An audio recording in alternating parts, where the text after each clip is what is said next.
My name is Orla Stevens and I am an abstract artist based in central Scotland, here in the Trossachs National Park. I create abstract paintings which explore our relationships with nature and the outdoors, and it's all inspired by the sense of creative play, exploration and improvisation, which I get from both the creative process and also from being outdoors and in nature. My paintings are abstract maps of my experiences and memories and sensations of the outdoors. I take influence from sounds, feelings, conversations, my memories, and I map these out through symbolism and colour and mark making into these abstract pieces. I studied screen printed textiles at Edinburgh College of Art, and studying this design degree really taught me the importance of learning a craft and a skill really well. It also taught me to draw through the mode of mark making, which is something that I've brought forward into my painting practice and is how I approach the landscape and the outdoors when I'm capturing it in my work. It's really taught me the importance of building your own visual language and your visual identity. And it's also structured the way that I work day to day in the studio, working to solve problems and working to briefs as well. The playful nature of screen printing too has really come forward to influence my painting style, as play is very, very important in my practice and it's what drives a lot of my work. I think also coming from a design degree, it taught me the importance of referencing. So although my work is abstract, every single mark that I make and every colour that I choose has a very conscious decision behind it and a reference, whether that's to something I have seen or something that I've felt or something I've experienced in relation to my internal sense of self and also my experience and relationship with the outdoors. So in a way, my paintings are created from this kind of library of elements that I take and pick and choose and play with to create the right atmosphere or right representation that I'm looking for. While I was studying, I was always umming and ahhing if I should be doing fine art or if I should be doing design. But in the end, I'm really glad that I stayed, because the experience and the education level that I received was absolutely brilliant. And I was told by my tutor when I was studying that I could focus on painting when I graduated. And that's what I've been doing since I finished in 2018. So yeah, been focusing on painting ever since. I think my upbringing has really played a massive role in what I now choose to explore in my work. For instance, my first experience of wild camping, so just camping wherever. In Scotland, you've got the right to roam, so that you have access to all land. There is no such thing as private land, really, apart from maybe in the middle of a farmer's field. And yeah, my first experience of wild camping was being 3 months old in the middle of Scottish winter in minus temperatures as a baby. And so I suppose I didn't really have much choice if the outdoors was going to be a big part of my life or not. And so I've been brought up in the countryside and I now live in the countryside, and it's been a big part of my childhood all the way up. I'm also really fascinated by the creativity and freedom that we have as kids. And I think a large part of my practice is looking for that fun, playful and expressive space that you have.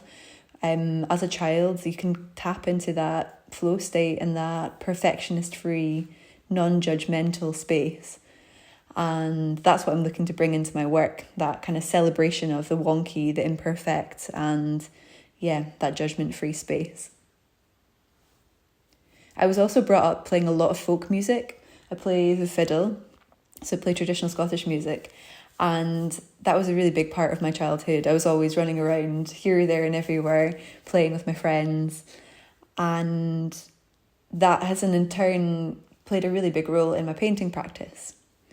I think the influence of folk music has also brought to light the things that go alongside it, so folk art and storytelling as well, which is all connected between these mediums. In many ways, I think learning music as a kid first because my focus was on music all the way up until a teenager. And I think learning to play the fiddle has actually taught me to learn to paint. You've got all the same concepts. You've got colour and line and tone, texture, depth, emotion, the technical skill of it. You've got shape, form, pattern, like all of these things that you need to learn and explore within painting or any practice really. I learned that from music. And so all I've needed to do is transfer it across to a different discipline.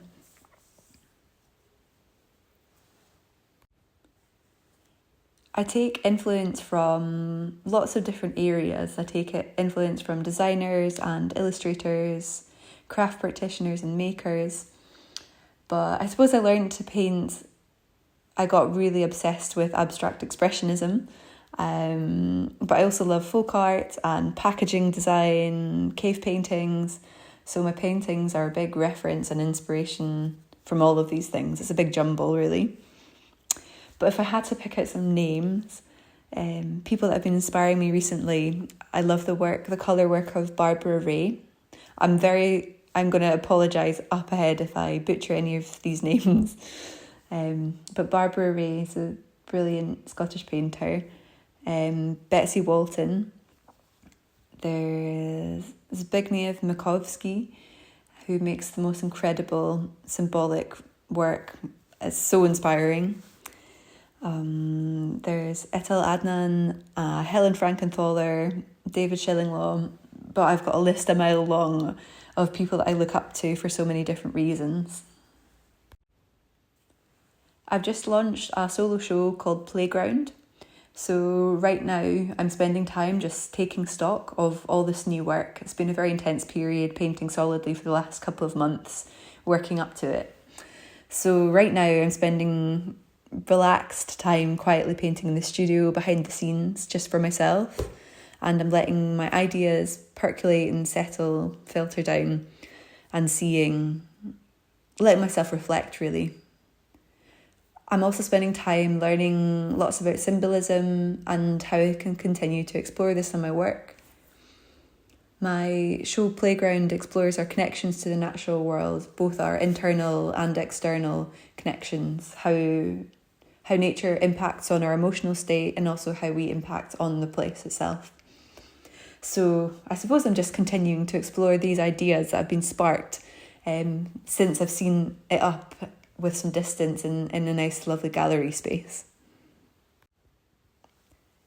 I think, speaking from my own perspective and experience, and probably just because of my personality, the biggest challenge that I've faced being an artist is the one of self-limitation.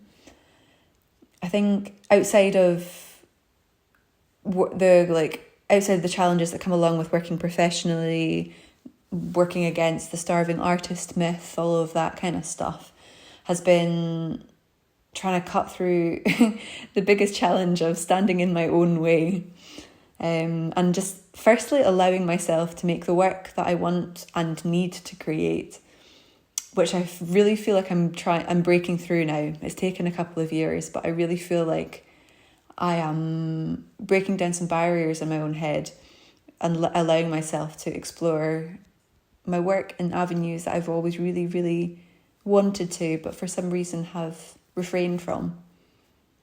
I've also held myself back from going for opportunities, from putting myself out there, from meeting the people that I want to connect to, and also for believing in the value of what I do and of what I create, and also the value of who I am as well.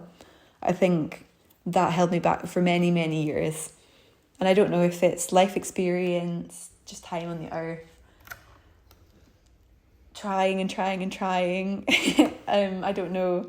I don't really know how I'm pushing through it, but I feel like this year and last year I've started to make some steps within my own mind towards overcoming all of this. If I was to give any advice to my younger self, and I'm still trying to learn this, so I'll say it to my current self too, don't overthink it, and you don't need to be the best at or be completely sufficient and professional at whatever the skill is or the tool is or the experience is. Don't overthink it. Just do it. Just give it a go. learn to be more agile and be kind to yourself in the process. None of this is going to be built in one day. And you also don't need to be the best at everything. I'm really interested in how and why we connect to nature and natural spaces and the outdoors. And a way I've been approaching this is to explore our multisensory experience of space and place. And so I've been doing this through sound. I mentioned previously that I grew up playing the fiddle or violin, if you like, and the influence that sound and music has had on me learning to paint. And it also takes a visual form of inspiration in my work too. So when I'm out on a walk outside, I take a lot of field recordings, maybe the sound of birds or the streams or whatever is going on wherever I am. And I take these sounds back into the studio and I paint to the movement and the feelings that these sounds and snippets of time and place give me. I have a very strong association between sounds and colours, and this is something which informs my work a lot. I'm really intrigued by the link between sound and emotion and association. And so this is something I've been exploring when I take the field recordings back into the studio. It's exploring how my brain interprets them as well, outside of the space of the landscape they were recorded in. When I'm painting, I have a handful of albums that I can listen to when I'm painting, and I have listened to these millions upon millions of times by now, and I know them inside out, and I've got to know them inside out to be able to get into the flow state. They're very carefully selected and curated albums because they give me a certain feeling that I'm looking to take into my work as well, and they allow me to find a certain emotional state which lets me paint in the first place. So for me, the music's really great. If I've got the headspace for it, it can add a real lovely depth and help me focus in on what I'm doing. But it's got to be very specific albums. Otherwise, it all goes a bit mayhem and ends up influencing the work far too much. The best reaction I've ever had someone respond to my work has got to be, I had this message on Facebook pop up from a woman I didn't know. And at the time, I had an exhibition up in the hospital in central Scotland. And I'd had loads of lovely messages prior for people saying that how much they'd enjoyed the escapism that the work had provided to them when they were in that clinical environment. But this lady, she had been in the hospital to give birth to her first child, and she'd seen my paintings and she'd gone past them daily, I think, on checkups on the run up to her labour.